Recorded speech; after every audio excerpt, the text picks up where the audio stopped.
The early 1970s in California represented a peculiar twilight between the idealism of the counterculture movement and a creeping, encroaching darkness.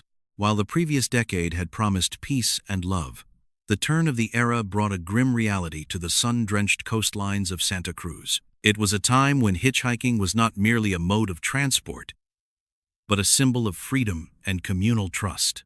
Young university students, bright and optimistic, would stand by the roadside with their thumbs out, believing that the person behind the wheel was a friend they hadn't met yet. But in Santa Cruz, a shadow had fallen over the highways. A predator was operating in plain sight, a man who did not lurk in the alleyways but walked among the very law enforcement officers sworn to hunt him down. This is the story of a shattered community, a baffled police force, and one of the most paradoxical figures in criminal history.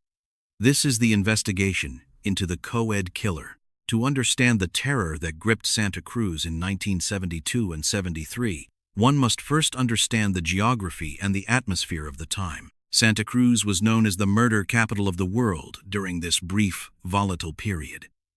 But before the headlines, it was a quiet coastal haven. The University of California, Santa Cruz, sat nestled among the redwoods, an ivory tower of learning that felt detached from the violence of the wider world.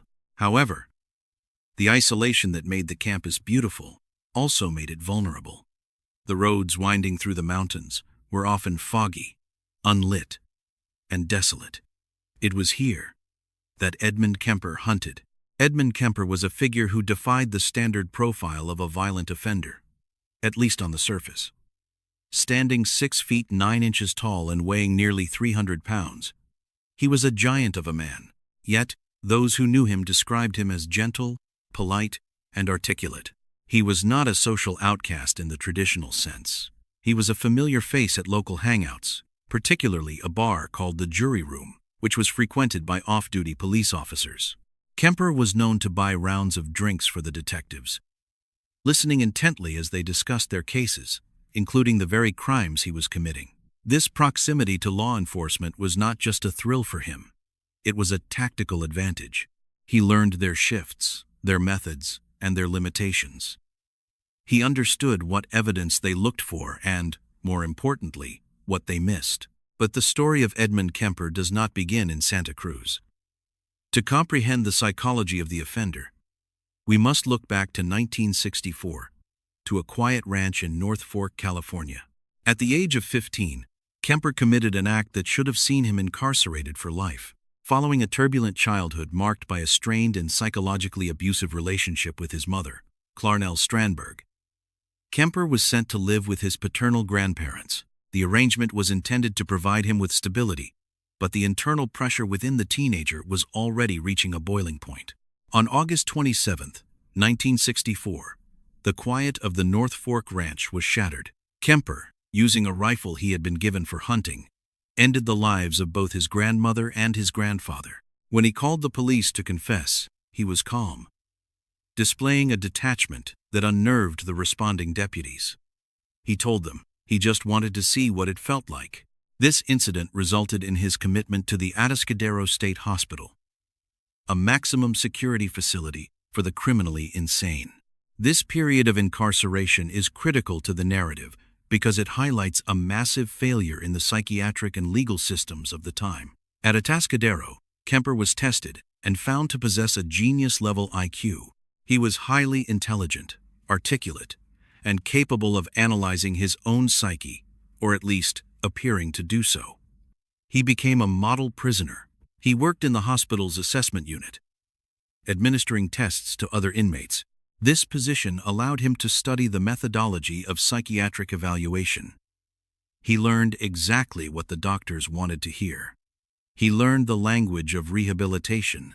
By 1969, the psychiatrists at Atascadero believed Kemper was cured. They viewed his crimes as an isolated incident stemming from youthful immaturity and a specific familial conflict. In a decision that would have catastrophic consequences, the parole board granted his release on his 21st birthday.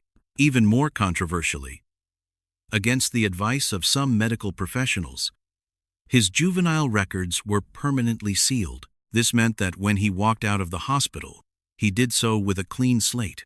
To the outside world, and to the police agencies in the jurisdictions where he would later live, Edmund Kemper had no history of violence. He was simply a large, polite young man looking for a job. Kemper eventually settled in Santa Cruz, moving back in with his mother, Clarnell. The dynamic between them had not improved. Clarnell was a university administrator, a woman described by those who knew her as domineering, critical, and emotionally volatile. Kemper, despite his size and intellect, felt belittled by her.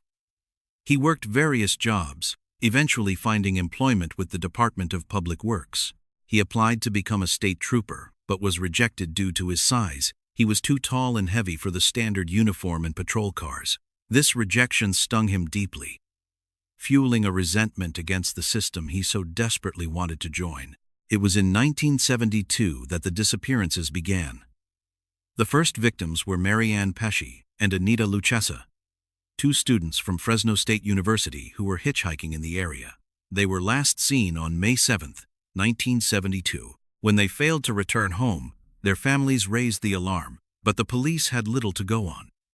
In the early 70s, communication between different police jurisdictions was slow and bureaucratic. There were no centralized computer databases, no DNA profiling, and no Amber Alerts. A missing person report filed in one county might not reach the desk of a detective in the neighboring county for weeks, if at all. Kemper's modus operandi was calculated and terrifyingly simple. He drove a modest sedan, often equipped with a police scanner and even a blue light sticker, a symbol of support for law enforcement. When he pulled over to offer a ride, his sheer size and polite demeanor often disarmed his victims. He looked like a protector, not a predator. He would engage them in conversation, assessing their vulnerability, before driving them to secluded areas in the Santa Cruz Mountains. The investigation into the disappearance of Pesci and Lucchesa was hampered by a lack of physical evidence. Kemper was meticulous. He knew that fingerprints were the primary method of forensic identification at the time, so he ensured none were left behind. He knew that tire tracks could be cast and matched, so he avoided soft ground when possible or changed his tires. The bodies of the two women were eventually discovered, but the decomposition and the remote location left few clues for the coroner. The cause of death was clear, but the perpetrator remained a ghost. As 1972 turned into 1973, the frequency of the attacks increased. Story: Aiko Ku, a 15-year-old student, disappeared in September. Cindy Shaw vanished in January. The community of Santa Cruz began to panic. The university, once an open campus, advised students not to hitchhike, but for many, it was their only way to get around. The police formed task forces, increasing patrols along the highways. But they were looking for a scruffy, counterculture drifter. They were looking for a stereotype. They were not looking for the clean-cut giant who waved at them as he drove by. The psychological aspect of Kemper's double life during this time is a subject of intense study for criminal profilers. By day, he was a functioning member of society.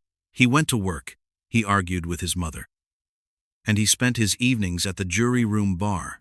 He was so well liked by the local police that they nicknamed him Big Ed. There is a chilling anecdote where Kemper, while drinking with detectives, jokingly asked them who they thought the co-ed killer was.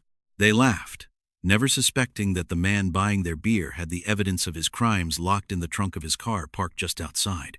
This level of compartmentalization speaks to a profound dissociation, a capability to completely separate his public persona from his private violence. The forensic limitations of the era cannot be overstated.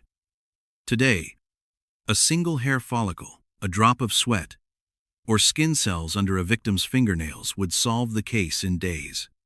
In 1973, serology was in its infancy. They could determine blood type, but millions of people shared the same blood type. Unless the killer left a fingerprint that was already on file, or a weapon was recovered, the police were often helpless. Kemper knew this. He exploited the technological gaps of his time with the precision of a surgeon. The pressure on the Santa Cruz Sheriff's Department was immense. Parents were demanding answers. The university was under siege. The media began to descend on the town, dubbing the perpetrator the co-ed killer. Yet, despite the scrutiny, Kemper felt invincible. He believed he was intellectually superior to the men hunting him. However, the internal pressure that drove his violence was shifting. The rage that he had directed toward the young women was, by his own later admission, a proxy for the rage he felt toward his mother. Every murder was a displacement of the violence he wished to inflict on Clarnell. In April 1973, the narrative reached its tragic crescendo. On Easter weekend, after a particularly heated argument, Kemper entered his mother's bedroom as she slept. Using a hammer, he ended her life. The symbolism of this act was the culmination of a decade of psychological warfare between mother and son. But Kemper was not finished. He invited his mother's best friend, Sally Hallett, to the house for dinner. When she arrived, he ended her life as well. For the first time, Kemper's pattern had changed. These were not strangers picked up on a highway. These were people connected directly to him. He knew that the discovery of their bodies would lead the police straight to his door. The camouflage was gone. He fled the state, driving east in a rented car, armed with weapons and ammunition. He drove through Nevada, Utah, and into Colorado. As he drove, he listened to the radio, expecting to hear news of the discovery of the bodies and a nationwide manhunt. He expected to hear his name broadcast as a fugitive, but the radio remained silent. No one had checked on Clarnell. No one knew she was dead. The police were not looking for him. This silence broke something in Kemper. He had committed the ultimate act of his personal drama, and the world hadn't noticed. The realization that he was still invisible, even after killing his mother, was intolerable to his ego. On April 23, 1973, Edmund Kemper pulled into a phone booth in Pueblo, Colorado. He dialed the Santa Cruz Police Department. He asked to speak with an officer he knew personally. When the officer came on the line, Kemper confessed. He told them he was the co-ed killer. He told them he had killed his mother. The reaction of the police was one of disbelief. They thought it was a prank. Big Ed was a friend of the department. He was a gentle giant. They told him to stop wasting their time. Kemper had to persist, providing specific details about the crime scenes that had never been released to the public. He described the exact locations of evidence. Finally, the reality set in. The officers in Santa Cruz sent a teletype to the Pueblo police, requesting they take Kemper into custody. When the Pueblo police arrived at the phone booth, Kemper was waiting for them. He did not resist. He surrendered his weapons and held out his hands for the handcuffs. The manhunt that had terrified California for a year ended not with a shootout or a brilliant piece of detective work, but with a phone call from the killer himself. The subsequent legal proceedings were less of a whodunit and more of a why. Kemper was extradited back to California, where he provided a confession that was shocking in its detail and its lack of emotion. He recounted every crime with the clinical detachment of a medical examiner. He explained his methods, his ruses, and his motivations. For the families of the victims, this was a double-edged sword. It provided the answers they desperately needed, but it forced them to confront the terrifying reality of the man who had taken their daughters. The trial began in October 1973. Kemper was charged with 8 counts of first-degree murder. His defense team entered a plea of not guilty by reason of insanity. This is a critical legal distinction. In the American legal system, the insanity defense, often based on the Mindhunter rule, requires the defense to prove that the accused was unable to understand the nature of their act or could not distinguish right from wrong at the time of the crime. The prosecution argued that Kemper was perfectly sane. They pointed to his high intelligence, his ability to hold a job, his careful planning to avoid detection, and his destruction of evidence.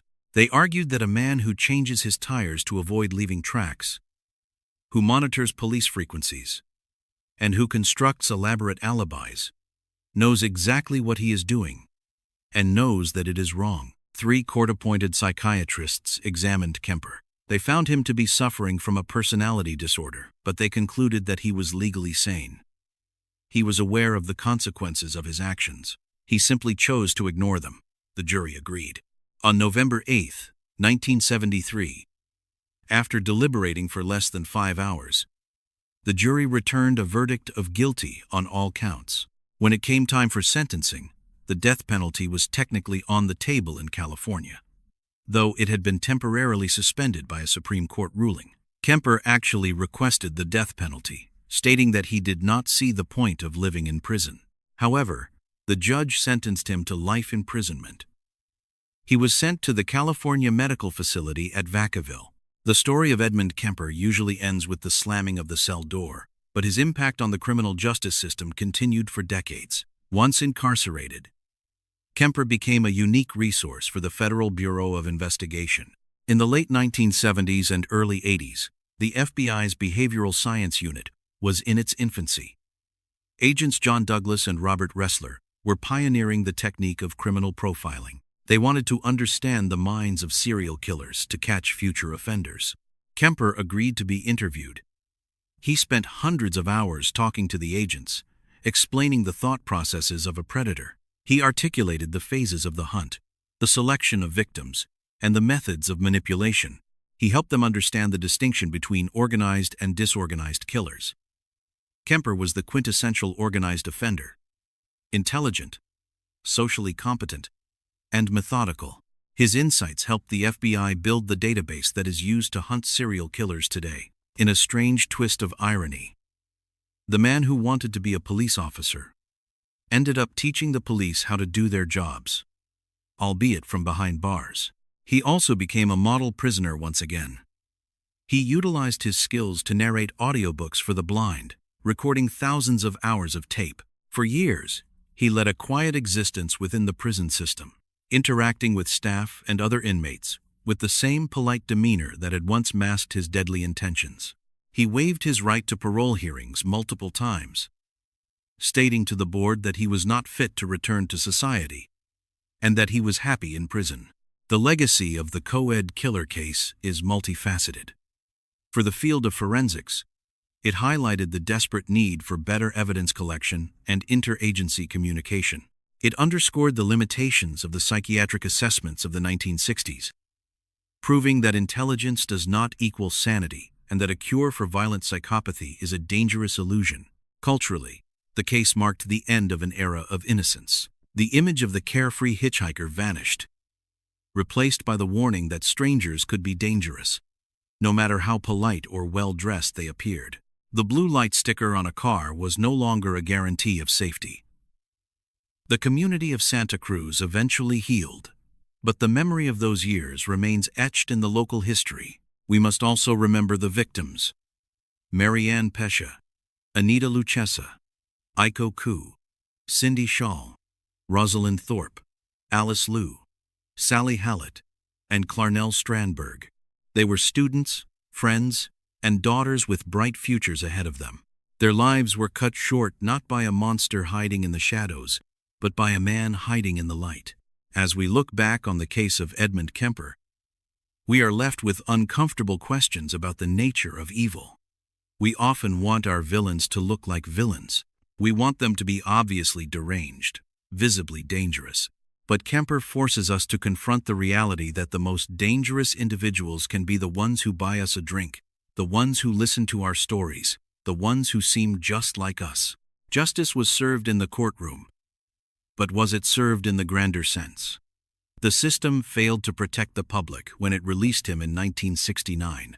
It failed to catch him while he operated under the noses of the police. It only succeeded because he chose to stop. Today, forensic science has advanced to a level that would make Kemper's crimes much harder to conceal. Cameras line our streets. Our phones track our movements, and DNA can identify a suspect from the smallest trace. But technology can only do so much. The human element, the ability to manipulate, to deceive, and to hide behind a mask of sanity, remains a threat that no algorithm can fully predict. When you walk down a busy street, or accept a ride from an acquaintance, or trust someone because they seem normal, remember the lesson of Santa Cruz. Trust is the foundation of society, but it is also the predator's most valuable weapon. How well do we really know the people around us? And in a world where monsters can wear the face of a friend, is safety ever truly guaranteed?